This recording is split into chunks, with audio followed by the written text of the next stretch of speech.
Sebenarnya siapa sih orang yang berperan dalam penyusunan rencana kinerja anggaran sekolah di sebuah lembaga?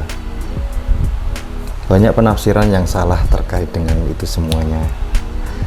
Untuk kita lebih bahas lebih lanjut, yuk simak penjelasan dari Mas Doi.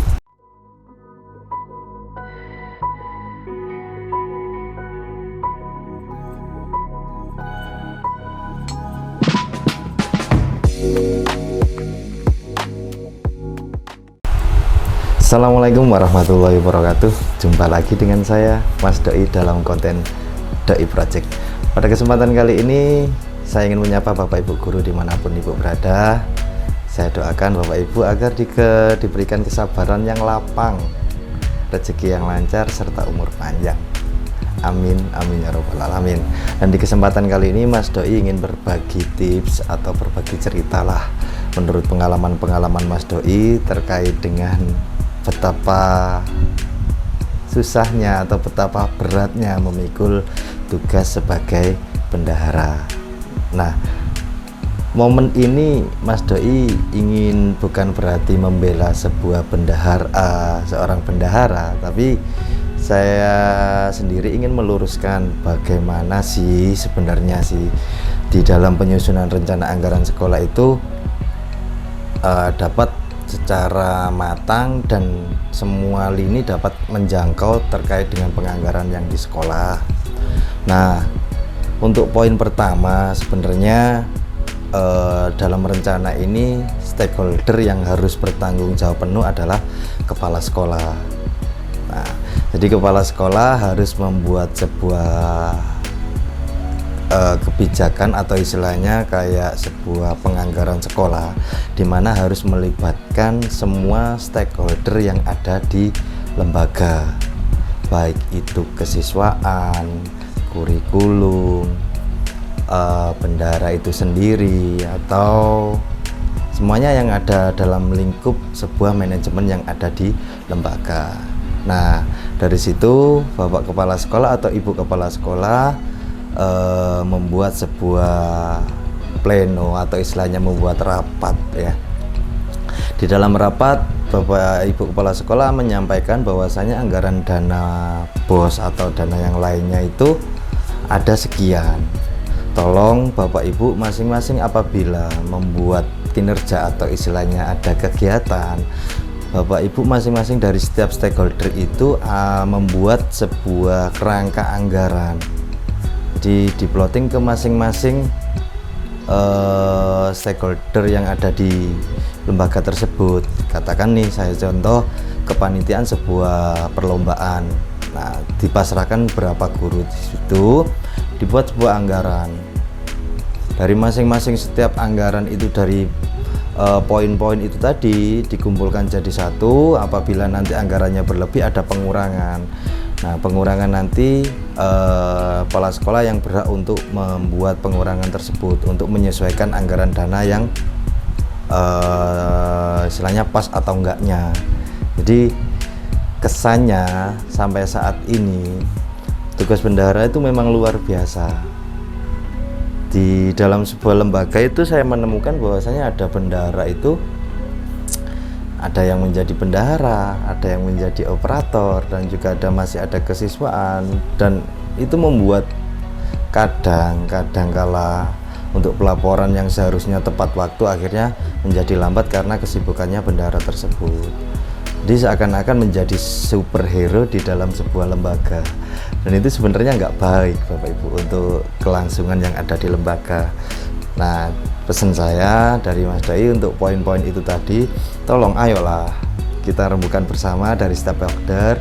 Jadi nanti bendahara itu tinggal mana anggarannya, tinggal nginputkan ke rencana anggaran sekolahnya, sehingga bendahara itu tidak kebingungan dalam pelaksanaan teknis pembuatan rencana. Seringkali kerap kaitannya bendahara itu disalahkan dengan penganggaran yang tidak pas.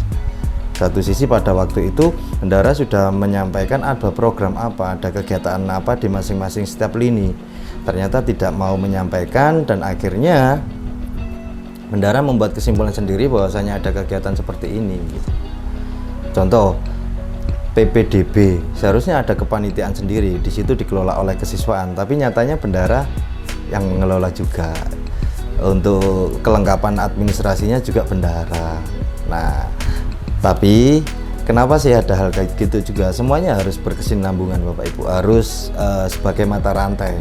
Jadi mungkin kita nggak bisa menyalahkan dari mereka-mereka juga terkait dengan aturan dana bos. Nah, alangkah baiknya bendahara juga menyampaikan kepada teman-teman bahwasanya aturan di dana bos itu seperti ini. Perihal yang boleh dan yang tidak itu seperti ini. Terus untuk anggaran harga eceran tertinggi atau harga HET-nya tertinggi itu sekian. Jadi untuk plotting itu mereka-mereka juga semuanya sudah tahu. Jadi tentunya Bapak Ibu kan sudah punya tuh yang namanya SAB, standar anggaran belanja di masing-masing kabupaten kota itu mesti ada punya. Jadi kita pakai itu untuk acuan pembentukan harga, sehingga pada waktu pelaksanaan pembuatan rencananya mereka sudah paham Bapak Ibu. Jadi nggak nutup kemungkinan kita nggak bisa menyalahkan dari setiap lini tersebut. Jadi harus pemahamannya harus merata, dan tentunya peran kepala sekolah di situ ya sangat berpengaruh bahwasanya oh seperti ini ada kegiatan ini, coba ini ada kegiatan ini, tolong diinputkan dananya cukup atau enggak, kalau nggak cukup dikaji ulang dan lain sebagainya. Jadi sebuah manajemen sekolah itu nanti akhirnya berjalan gitu loh. Nah berjalannya seperti apa ya itu tadi ya kan. Jadi seakan-akan kayak gimana ya, bendahara itu bener-bener di satu sisi saya nggak ingin membela bendahara, tapi satu sisi saya ingin menyalahkan sebuah sistem yang kenapa sampai dari dahulu sampai sekarang itu masih berjalan gitu loh. Jadi pesan saya untuk menggapai kinerja sekolah yang benar-benar fleksibel, benar-benar berkualitas, kinerjanya oke, ya harus bareng-bareng jalannya untuk menentukan skema penganggaran yang ada di lembaga. Sering kaitannya bahwasanya ada bendahara itu perubahan rencana itu sampai per bulan berubah, karena menyesuaikan situasi yang ada di lembaganya tanpa harus mengumpulkan atau merapatkan meeting gitu kan guys, seperti itu meeting terus akhirnya berjalan aja seperti itu.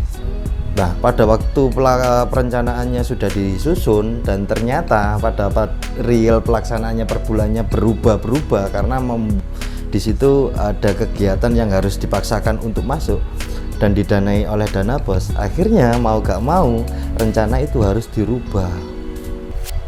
Sedangkan untuk perubahan atau pergeseran rencana itu ada kriteria tertentu yang harus dilakukan oleh bendahara. Jadi tidak semudah membalikkan tangan. Jadi antara kayak belanja barang jasa ya harus larinya ke belanja barang jasa, belanja modalnya juga harus larinya ke belanja modal. Nah dari sinilah akhirnya bendahara itu seakan-akan memikul beban yang berat Bapak Ibu. Jadi marilah rencana itu benar-benar disusun yang matang. Jadi jangan nyalakan bendahara ketika pada waktu penyusunan rencana terus geser, karena di situ ruang lingkupnya nggak sinergi antara kepala sekolah dan stakeholder yang ada di lembaga masing-masing, yang pada akhirnya terjadi sebuah miss.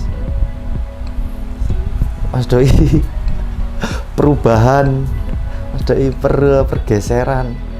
Seandai kata kalau kebijakan dari markasnya itu diberikan pergeseran itu hanya cuma 3 untuk untuk mencegah hal-hal yang tidak diinginkan, ya jangan salahkan dari kebijakan dinas itu, karena sebenarnya rencana itu tidak harus dirubah-rubah setiap bulannya. Ini rencana kinerja, rencana kerja yang harus dilaksanakan, bukan realisasi yang menjadi rencana. Nah dari situlah saya minta tolong dari berbagai macam lembaga yang ada di lembaga ya Bapak Ibu, ayo kita sharing bagaimana sih peran lembaga, peran bendahara yang ada di lembaga Bapak Ibu, kinerjanya seperti apa sih sebenarnya gitu loh. Bapak Ibu bisa tinggalkan kolom komentar, Mas Doi, di lembaga saya itu bekerja sendiri tanpa ada bantuan. Nah ayo kita curhat bersama sehingga nanti kita benarkan dan bisa video ini bisa disaringkan kepada stakeholder masing-masing lembaga, dalam artian kepala sekolah atau kesiswaan dan lain sebagainya, waka-waka dan lain sebagainya, sehingga nanti akan sinergi. Jadi buatlah sebuah mata rantai yang semuanya saling berkaitan. Kegiatan A didukung dananya oleh dana BOS. Nah, kebijakan A ini untuk pembuatan sebuah dananya bisa di ACC, larinya ke kepala sekolah. Bener nggak kepala sekolah yang ada kegiatan seperti ini dan lain sebagainya, sehingga semuanya saling sinergi, berkesinambungan seperti itu. Nah, hal-hal itu tolonglah Bapak Ibu dikaji lagi, kita sharing-sharing aja. Kalau memang sependapat dengan kinerja bendahara itu memikul berat tanggung jawab yang ada di sekolah, Bapak Ibu tinggalkan komentar agar kiranya sedikit terobati dengan komentar-komentar tersebut. Komentar bahwasanya curhat di dalam kolom komentar, sehingga nanti terjadi, oh ternyata di lembaga itu seperti ini. Nah, tentunya curhatan bendahara yang kemarin kami tampung agar segera terobatilah. Nggak seperti itu cara penyusunan rencana, semua dibebankan oleh bendahara, nggak seperti itu. Jadi harus benar-benar semuanya saling sinergi, tidak ada yang namanya superhero di dalam sebuah instansi. Mau seperti apa superhero itu kalau bebannya yang diterima itu semakin berat, tetap akan tumbang. Akhir tahun dimintai laporan, bikin status bos lagi, laporan lagi. Sebenarnya kalau kita memanajemen dengan bagus rencana itu untuk menjadi sebuah pelaporan, nggak ada hal yang susah. Itu sih menurut Mas Doi. Jadi jalankan skema yang ada di sekolah. Penanggung jawab, laksanakan penanggung jawab. Stakeholder untuk sebuah kegiatan, laksanakan sebuah kegiatan untuk penyusunan rencana. Setelah terjadi sebuah penyusunan rencana, kasihkan ke bendahara untuk disusun sebuah rencananya. Sehingga semuanya matang, setiap lini tidak ada yang dicurangi, setiap lini semuanya berjalan dengan baik. Dan akhirnya, akhir tahun mendapatkan hal yang indah. Jadi nggak terlalu berat di akhir tahunnya. Mungkin itu tips-tips dari Mas Doi agar kiranya Bapak Ibu bisa melaksanakan dari stakeholder tersebut kiranya berjalan beriringan. Bagi yang tidak sependapat atau kerjanya dirasa berat, tinggalkan di kolom komentar. Tentunya nanti kita curhatan bersama Mas Doi gitu ya. Mungkin itu yang dapat saya sampaikan, kurang lebihnya saya mohon maaf. Akhirul kalam, assalamualaikum warahmatullahi wabarakatuh. Dadah.